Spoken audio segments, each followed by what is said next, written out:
Hello everyone, welcome to my YouTube channel let's study साथ साथ। तो जैसा कि आपको पता है, इस चैनल पर अभी DSSB PGT इंग्लिश के MCQs की सीरीज़ चल रही है। इसी सीरीज़ में आज की हमारी वीडियो है।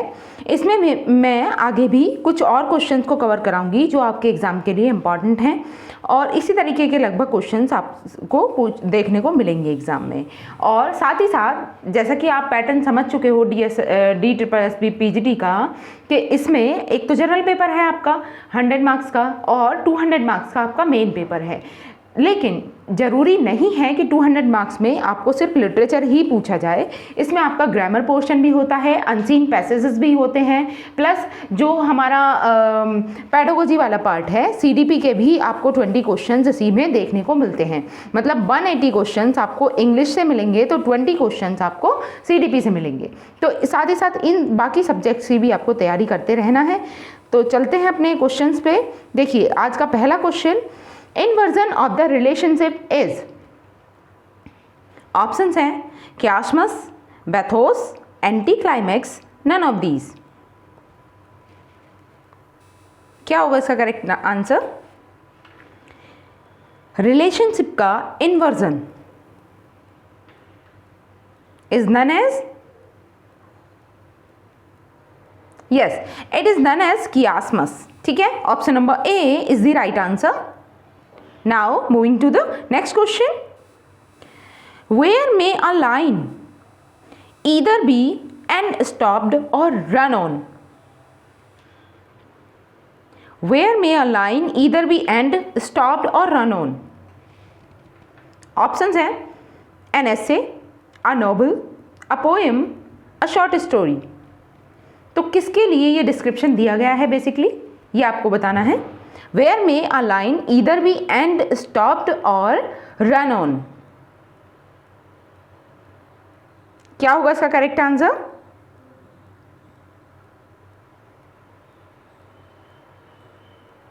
देखिए इसका जो राइट आंसर है वो है आ poem.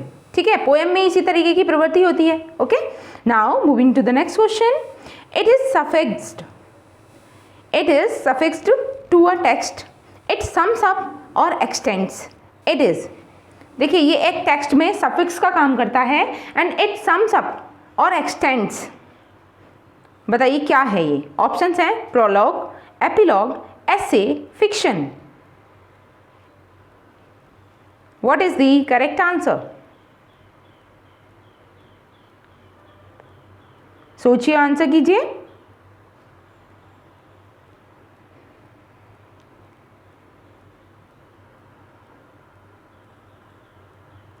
Yes, the right answer is epilogue। ठीक है, option number B is the right answer। Now next, the Puritans shut down all theatres in England in। देखिए आपको भी पता है, ये हमने हिस्ट्री में पढ़ते हैं कि जो इंग्लैंड के थिएटर्स थे उनको क्लोज किया गया था। तो प्यूरिटन्स ने ये शट डाउन कब किए थे? ऑप्शंस हैं 1660, 1700, 1850, 1642। What is the correct answer? सोचिए, आंसर कीजिए। Puritans shut down all theatres in England। देखिए it was happened in 1642। ठीक है, option number D is the correct answer। Now next question, an image in literary writing is। Literary writing में एक image को क्या कहते हैं? An image in literary writing is a crime picture, a weeping picture, a speaking picture, a dancing picture.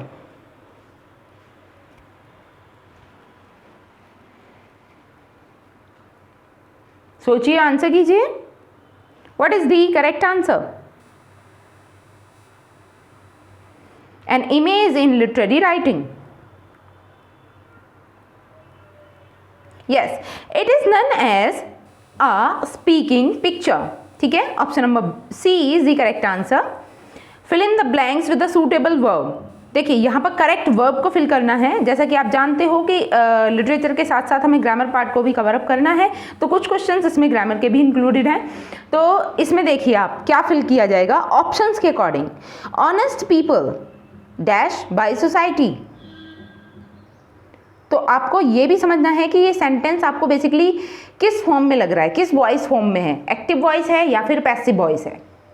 ठीक है, honest people bye society, तो क्या आना चाहिए, honest people respect by society, honest people is respected by society, honest people are respected by society, या फिर honest people respects by society.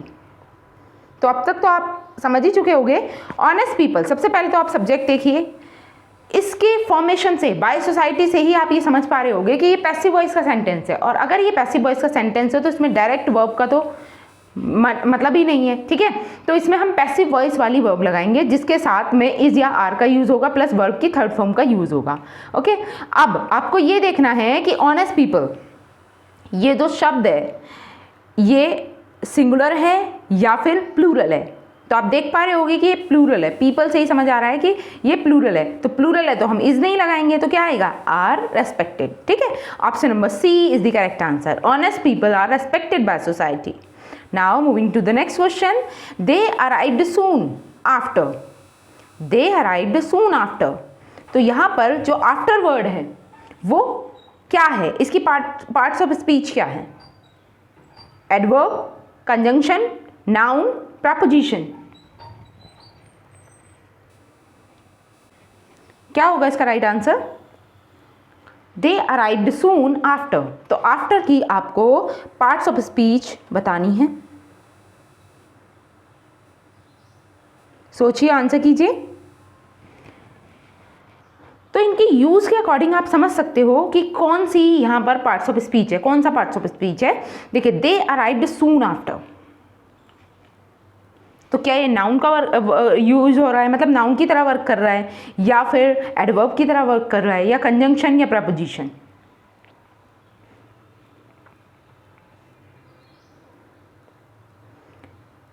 तो देखिए यहाँ पे ये कंजंक्शन का तो बिल्कुल भी कंजंक्शन की तरह तो बिल्कुल भी यूज़ नहीं हो रहा है, क्योंकि आप देख पा रहे होगे कंजंक्शन का जो यूज़ होता है वो किस लिए होता है, दो सेंटेंसेस या दो शब्दों को जोड़ने के लिए। तो यहाँ पे जोड़ने जैसा कोई काम नहीं हो रहा है, इसलिए हमने कंजंक्शन को कट कर दिया।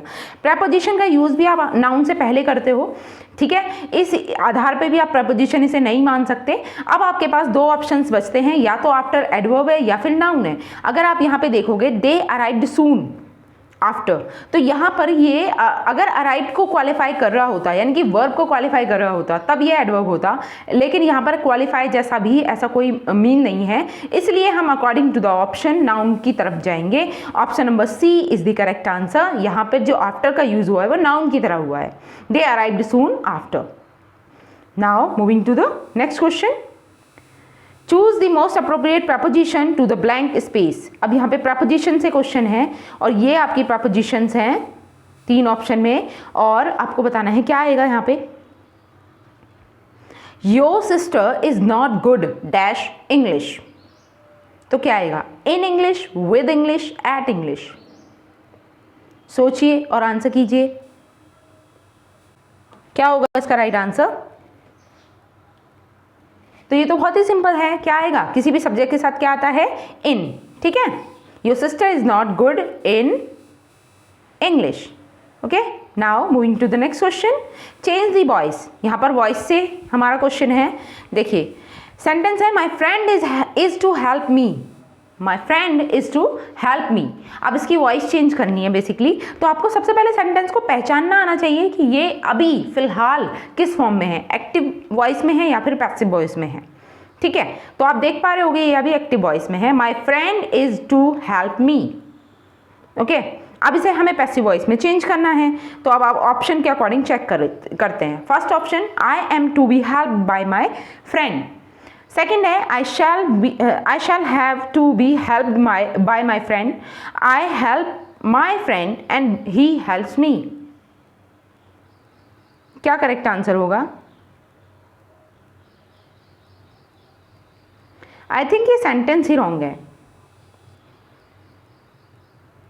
आई am to be helped by my friend,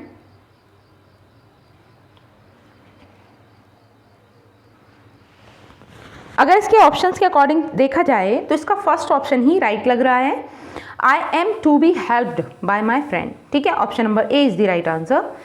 फिर भी मुझे इस क्वेश्चन में थोड़ा डाउट है। अभी देखिए नेक्स्ट क्वेश्चन देख लेते हैं हम यहाँ पे। नेक्स्ट है fill in the blank with a suitable verb. He was much dash by news.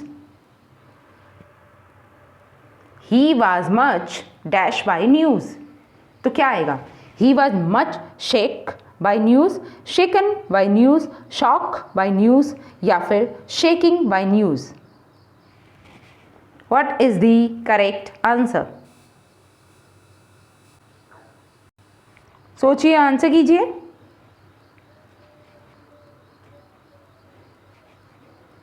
He was much, देखिए ये भी पैसिव वॉइस का ही सेंटेंस है, और अगर ये पैसिव वॉइस का है तो यहाँ पर वर्ब की थर्ड फॉर्म का यूज होगा, और वर्ब की थर्ड फॉर्म सिर्फ ऑप्शन बी में है। ठीक है, option number B is the correct answer. He was much shaken by the news.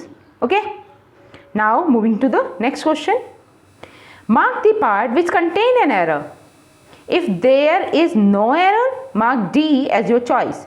तो देखिए एरर फाइंडिंग से क्वेश्चन है, हम इसे देख लेते हैं और इसमें ये बताना है कि किस पार्ट में एरर है। 10 miles is not a long distance, और लास्ट में ऑप्शन डी दिया है नो एरर। तो आप देख सकते हो कहां पर है एरर, चेक कीजिए। 10 miles is not a long distance. देखिए यहां पर अगर आप देखें 10 miles, तो इसे ना हम एक कॉन्सेप्ट या फिर एक ग्रुप के रूप में लेंगे, ऐसा ग्रुप जो पर्टिकुलरली सिंगुलरली यूज होगा। मतलब इसके साथ हम वर्ब जो लगाएंगे ऐसा सिंगुलर लगाएंगे। 10 miles को हम एक ग्रुप की तरह ले रहे हैं, एक सिंगल ग्रुप। ठीक है, तो इसके साथ हम इज का यूज करेंगे। 10 miles is not a long distance. ये सेंटेंस पूरी तरह से करेक्ट है, तो इसमें कोई भी एरर नहीं है, इसलिए हमारा option D is the right answer. Okay, option number D is the right answer, no error. Now moving to the next question. The plural of access is. Access का प्लूरल क्या है? What is the plural of access? ध्यान से बनाना है, इस तरीके के जो बेसिक क्वेश्चन होते हैं ना, यही हमें कंफ्यूज कर देते हैं अक्सर। तो देखिए आपने एक रूल पढ़ा होगा, जैसे आपने थीसिस वाला वर्ड देखा होगा, थीसिस। ठीक है, जब हम इसका प्लूरल बनाते हैं थीसिस का, तो क्या बनता है? ऐसे बहुत सारे वर्ड हैं जिनमें लास्ट में आई एस आता है और उसको हम ई एस में चेंज कर देते हैं, है ना? किस में चेंज करते हैं? ई एस में। तो जब हम थीसिस का प्लूरल बनाएंगे तो वो ये कुछ ऐसे बनेगा, आई एस को हम किस में चेंज कर देंगे? ई एस में। ठीक है, इसी तरीके से यहाँ भी यही रूल फॉलो हो रहा है। एक्सेस में जो आई एस आया है हमें उसे ई एस में चेंज कर देना है। मतलब जो लास्ट वर्ड है उससे पहले वाला जो वोवल है उसको चेंज कर देंगे। जैसे वोवल चेंजिंग के बहुत सारे सिंगुलर प्लूरल होते हैं, आपने देखे ही होंगे। जैसे आपने टूथ और टीथ को देखा है, टूथ का बन गया टीथ, है ना? ऐसे ही फुट, फीट, बहुत सारे वर्ड्स होते हैं ऐसे। ठीक, अब आगे चलते हैं। Change the voice. अब यहाँ पे वॉइस चेंजिंग का क्वेश्चन है, इसे देख लीजिए। सेंटेंस है the police look into the matter. The police look into the matter. अब इसका हमें वॉइस, इसकी वॉइस चेंज करनी है, तो सबसे पहले आपको सेंटेंस को पहचानना होगा कि सेंटेंस फिलहाल कौन सी वॉइस में है, active voice, whether it is passive voice. तो यहाँ पे आप देख पा रहे हो ये एक एक्टिव वॉइस का सेंटेंस है, the police looked into the matter.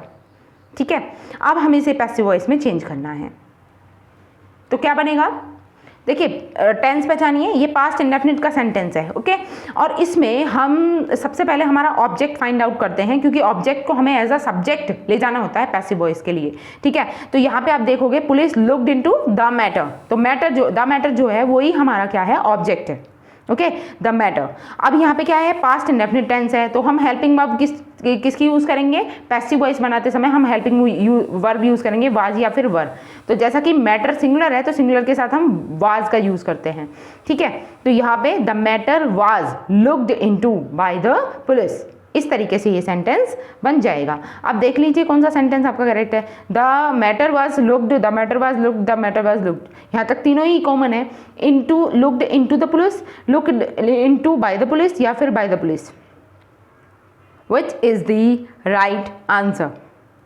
I think इसका जो करेक्ट आंसर होने वाला है वो है option B, the matter was looked into by the police. ठीक है, option number B is the correct answer. Now moving to the next question, the group term for girls are or young women is. देखिए collective noun से ये आपका question है। ठीक है, तो ये कह रहे हैं कि गर्ल्स के ग्रुप को या फिर यंग वुमेन के ग्रुप को हम क्या कहते हैं। ऑप्शन है वेबी, वुमेनाइजर, लेडी क्लब, लैश। तो बहुत ही आसान क्वेश्चन है, बताइए क्या है इसका राइट आंसर। गर्ल्स के ग्रुप को हम कहते हैं बेबी। ठीक है, option number A is the correct answer, bevy. Now moving to the next question, which of the following sentences is not correct. अब नीचे जो 4 सेंटेंस दिए हुए हैं, इन सेंटेंसेस में से कौन सा सेंटेंस करेक्ट नहीं है, ये हमें फाइंड आउट करना है। ठीक है, तो सेंटेंस देखते हैं। I do not know who are you. Next है I have no pen to write with. Next is 2 and 2 make 4। Kalidas is the Shakespeare of India. तो देखिए अगर हम लास्ट ऑप्शन की बात करें, Kalidas is the Shakespeare of India, correct है, बिल्कुल भी कोई भी मिस्टेक नहीं है इस सेंटेंस में। ठीक है, अभी हम ऑप्शन ए की बात करते हैं, I do not know who are you. क्या ये सेंटेंस करेक्ट है या नहीं, सोचिए, आंसर कीजिए। देखिए अगर हम ऑप्शन बी की बात करें तो बी क्या है, I have no pen to write with, ये भी सही है सेंटेंस। और 2 and 2 मेक 4, ये भी सही है, क्योंकि यहाँ पे हम 2 सब्जेक्ट की बात कर रहे हैं और एंड से जुड़ा हुआ है, तो ये दोनों ही मिलकर प्लूरल हो गए हैं। ठीक है, अभी यहाँ पे अगर हम फर्स्ट सेंटेंस की बात करें तो ये रॉन्ग है। ठीक है, option number A is the correct answer, क्योंकि यही वाला सेंटेंस जो है हमारा रॉन्ग हो जाता है। Now moving to the next question, choose the most appropriate preposition to fill the blank space. अब यहाँ पर देखते हैं कौन सी प्रपोजिशन यूज होंगी। The examination will commence dash 7 AM dash Friday. तो आपको पता होना चाहिए कि टाइम, अगर फिक्स टाइम दिया है तो उसके साथ हम कैसी प्रपोजिशन यूज़ करते हैं, या कोई फिक्स डे का नेम दिया है तो उसके साथ हम कौन सी प्रपोजिशन का यूज़ करते हैं। सोचिए, आंसर कीजिए। तो जब भी टाइम के बारे में बात होती है तो उसके साथ हम हमेशा एट का यूज़ करते हैं। किसका यूज़ करते हैं, एट का। ओके, और अगर डेज के प्रॉपर डेज के नेम हैं तो उसके साथ हम ऑन का यूज़ करते हैं। ठीक है, तो यहाँ पे हमारा राइट आंसर बनेगा फर्स्ट में एट, सेकंड में ऑन, तो एट और on. Option number A is the correct answer. The examination will commence at 7 AM on Friday. Now next, what word is used for a person who has a tendency to steal. एक ऐसा व्यक्ति जिसे चोरी करने की आदत होती है, उसको क्या कहा जाता है। ऑप्शंस हैं इंसोम्निया, पॉस्थमस, क्लेप्टोमानियक, या फिर क्लेप्टोमैनिक, या फिर prominent. What is the correct answer, सोचिए, आंसर कीजिए।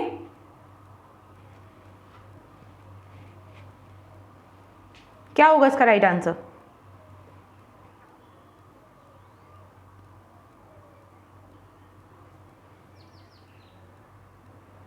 देखिए ऐसा व्यक्ति जिसे चोरी करने की हैबिट होती है उसे हम क्लेप्टोमैनिक कहते हैं। ठीक है, option number C is the right answer. Now moving to the next question, fill in the blank with appropriate option given below. अब देखिए यहाँ पर जो ब्लैंक है उसको ऑप्शंस के अकॉर्डिंग फिल करना है। He is the friend dash I trust most. क्या आना चाहिए, him, whom, which, who।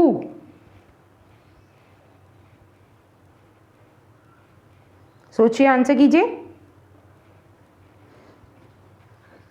He is the friend dash I trust most, तो क्या बनेगा, whom I trust most। ठीक है, option number B is the right answer. Now moving to the next question, to see pink elephants is. देखिए ये एक idiom है, इसका मीनिंग बताना है। To see pink elephant is, इसका मीनिंग क्या है। ऑप्शन है to see the pink coloured monster in the dream, to have hallucination due to excessive alcohol intake, to have hallucination due to infatuation for the beloved, elephants with pink spots. What is the correct answer? सोचिए, answer कीजिए।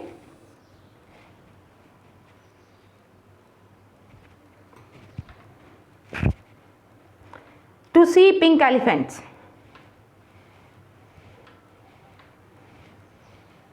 Yes, the right answer is to have hallucination due to excessive alcohol intake. ठीक है, option number B is the right answer. Now moving to the next question.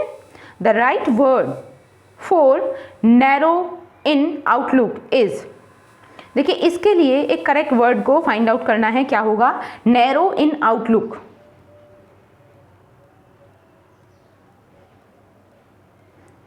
What is the correct answer?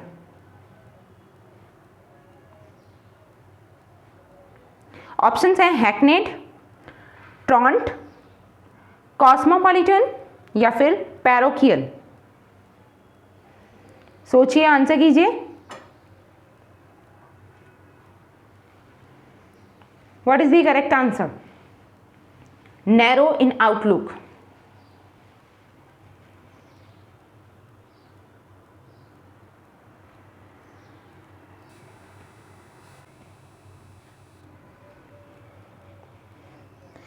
देखिए, इसका जो right answer है वो है parochial. Option number D is the correct answer. ठीक है, now moving to the next question. The antonym of कॉलिकल, कॉलिकल का वो क्या है, एंटोनियम क्या है? ऑप्शंस हैं इनफॉर्मल, फॉर्मल, इडियोमैटिक या फिर कैजुअल। ध्यान रखना है, एंटोनियम पूछा गया है।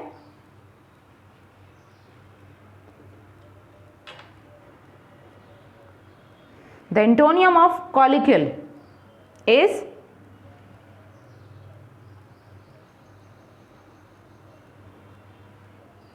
देखिए, कॉलिक्यूल का जो एंटोनियम होगा वो है formal.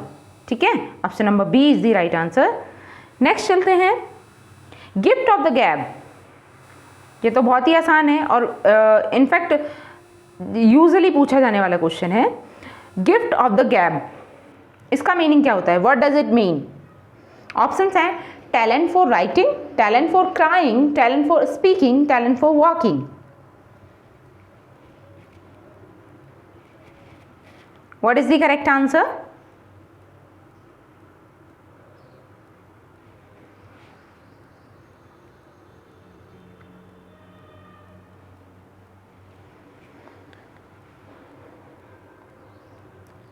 Yes, gift of the gab का मीन होता है टैलेंट फॉर स्पीकिंग। ठीक है, option number C is the correct answer. Now moving to the next question. Palindrome is, palindrome मतलब क्या होता है? ऑप्शंस हैं words that can be interchange in the context are said to be synonyms relative to that context. B है a word or phrase that reads the same backward as forward. Next है two words if they are pronounced or spelled the same way but have different meanings. Option number D है two words if they are pronounced the same way but different in meaning or spelling or both. बताइए, palindrome हम किसे कहते हैं? सोचिए, answer कीजिए।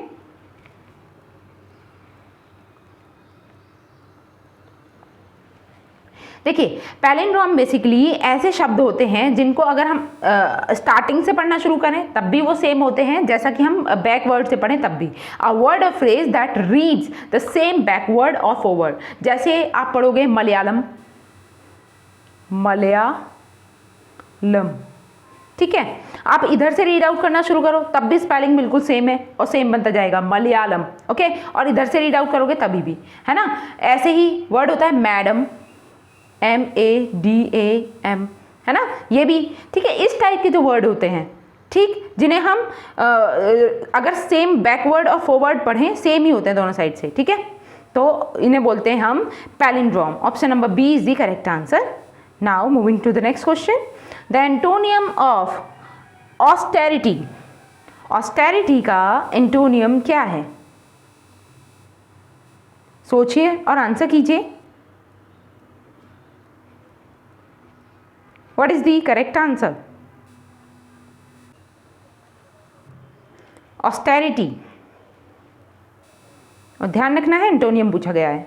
Options हैं strictness, स्टर्ननेस, lenience या फिर एस्थेटिसिज्म।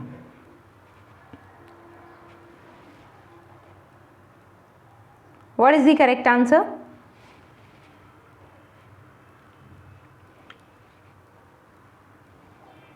देखिए ऑस्टेरिटी का जो एंटोनियम है वो है लीनियंस। ठीक है, option number C is the correct answer. Now moving to the next question, और आज का हमारा ये लास्ट क्वेश्चन होगा। इसे और देख लेते हैं। कर्टेन लेक्चर, ये तो अक्सर सुना होगा आपने। कर्टेन लेक्चर का मीनिंग क्या होता है?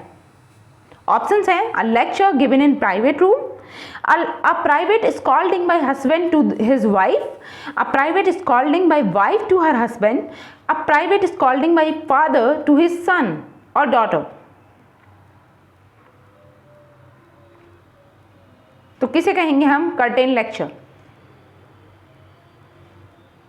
सोचिए और आंसर कीजिए।